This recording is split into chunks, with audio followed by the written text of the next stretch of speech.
Hello everybody.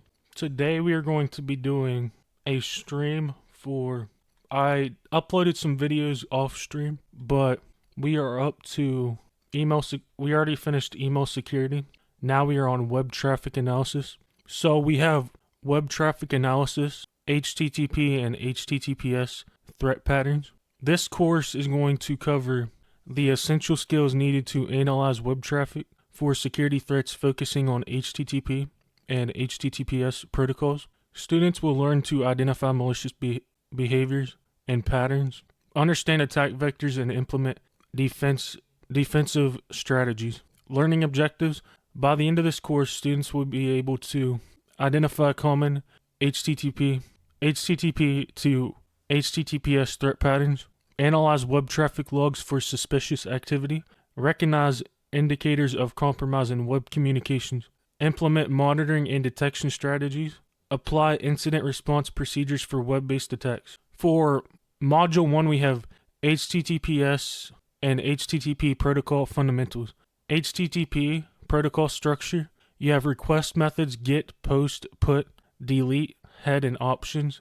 You have status codes: 1 that are informational, 2 as success, and 3 as redirection, and 4 client error, and 5 is server error with a number.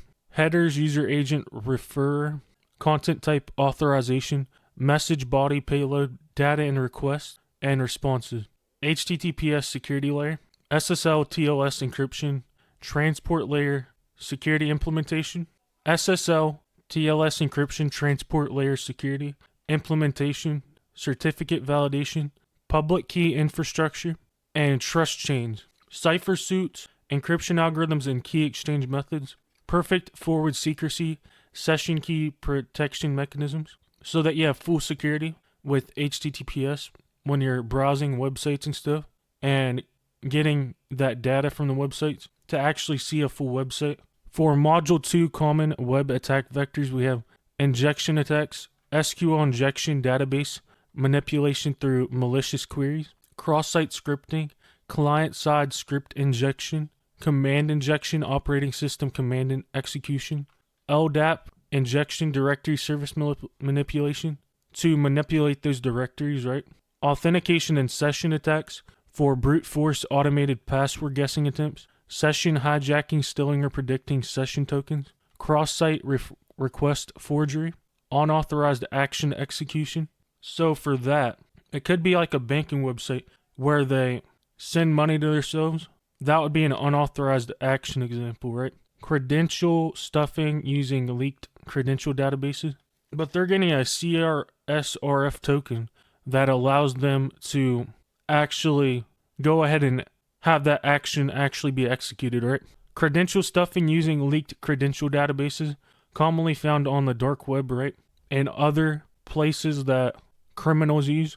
HTTP traffic analysis techniques, log analysis fundamentals, access log formats, common, combined, extended formats, error log interpretation, server-side error identification, performance metrics, response times, and resource utilization, user behavior patterns, normal versus anomalous activity.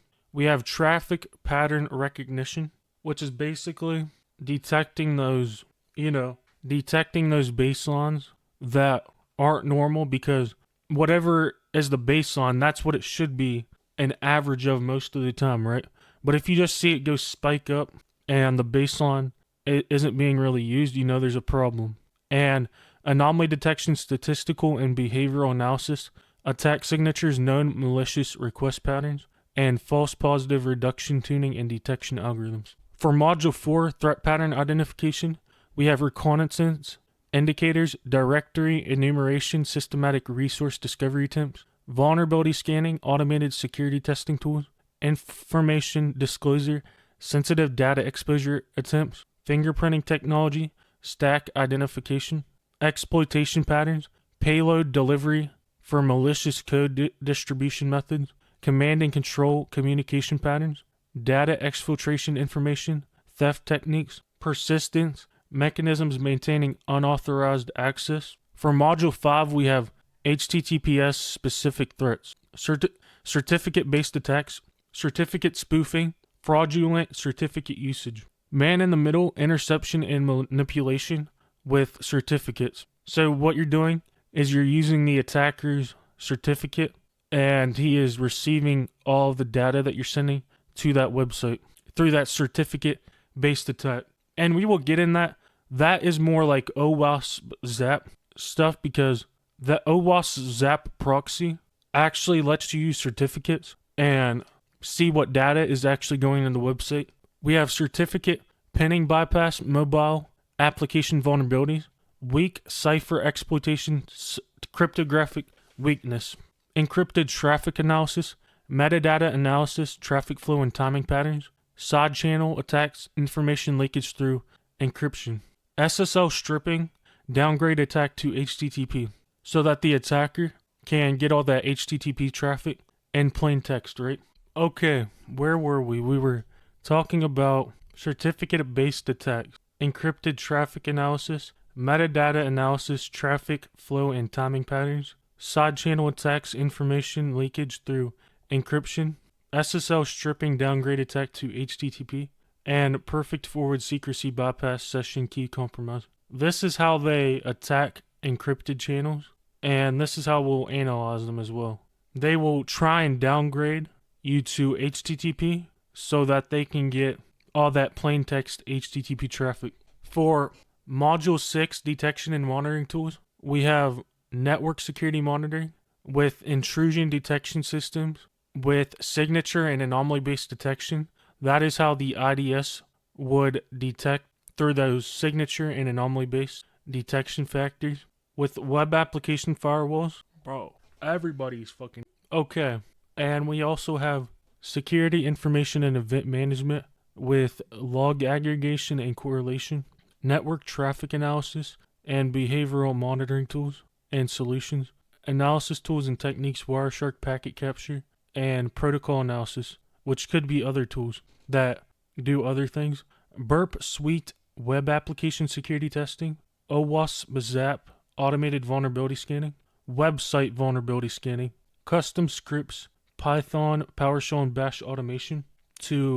You can make your own tools with custom scripts. Incident response for web attacks. You have the detection and analysis phase, alert triage, prioritizing security incidents, forensic collection, preserving digital evidence, impact assessment, determining attack scope and severity, timeline reconstruction, event sequence analysis. We also have containment and recovery, immediate response, stopping ongoing attacks, system isolation, preventing lateral movement, patch management, addressing exploited vulnerabilities, service restoration, returning to normal operations. So this is how you contain systems and you reduce lateral movement by basically making a air gap, which is basically separating the systems where they're not even able to connect to each other.